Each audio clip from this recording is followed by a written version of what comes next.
Hey guys, this is Rocking3 bringing another live commentary, Forza 6. Yes, I said 6 again. This is going to be a parts and tune video. You see on the screen here we have an Alfa Romeo GTA Stradale. And I think that I said that correctly. Anyway, we're going to be doing a C-Class car here. And is actually quite well. Alfa Romeo GTA. Alright, let's go here to the engine compartment first. We have a stock engine. We have the stock drivetrain, and we are naturally aspirated. To the engine. Engine has lots of parts. Race intake. Go a little bit slow when there's an option. Sport intake manifold, throttle body. We have the sport carburetor. We have the stock ignition. We have the race exhaust. We have the race camshafts. We have stock valves. We have the race engine block. And we have street pistons and compression. And we have stock oil and cooling and stock flywheel. Alright, for the handling part, we're going to have everything here, mostly race brakes, race spring and dampers. We have the race front and rear anti-roll bar. We have the stock chassis. And we have the race weight reduction. On the drivetrain, we have the stock clutch. We have the street transmission. We have the stock driveline. And we have a race differential. On the tires, we have the street tire compound. We have node stock. We have a stock front tire width. And we have stock rear tire width as well. On the rim, we have the ones that I use, the Wed Sport TC105Ns. And this is unusual, but we have the R19s in the front and the R19s in the rear. I don't do that very often. Front bumper, we have the fully adjustable front spoiler, Forza spoiler, and then we also have the Forza rear wing as well. And then we remove the rear bumper, but that's just for weight. Alright, let's go to the tune. We have 28 and 28, that's standard for me. Stock transmission, so final drive is not adjustable. Camber, we have a negative 3.6 and negative 2.8. Tow, we're at 0.0. Front caster, we're at 4.0. Been playing with that a little bit. It seems to be, when I get a ride around this area, 4.0, it seems to help with some stability and turnability.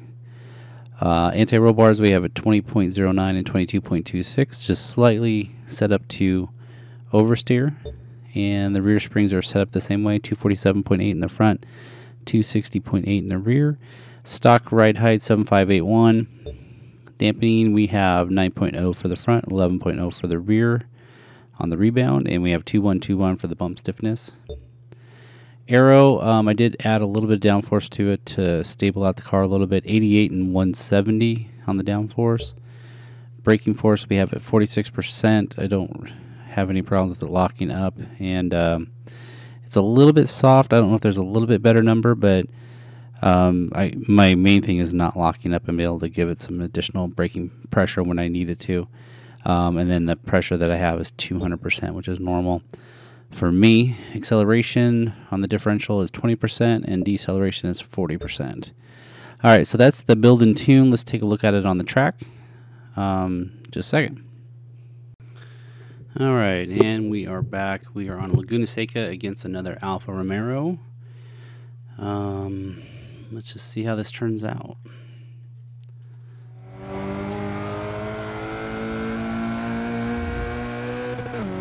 Definitely seeing a little bit more speed.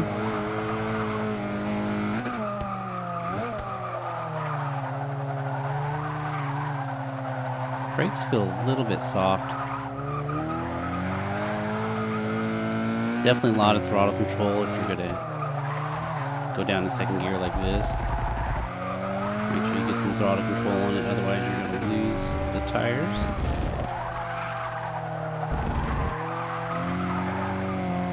That turn's a little slow, but since we have the speed, we should be able to pull back ahead.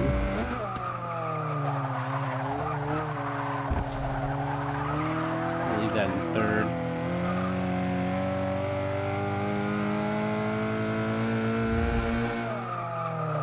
Try to dive in here. Here we go. A little tire spin there.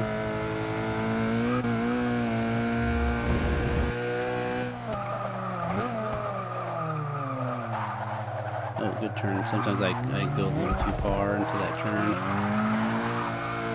Quick shift to third. Turn this chart away or rotate. There we go.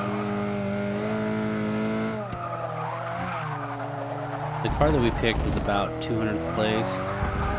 There's just so many all-wheel drive glitch cars on Laguna Seca that I didn't know which one to kind of go against, so I just picked the same car. So we're going to be a little bit slower than I wanted to. We might beat it to the line. Let's see if we can do a little bit better.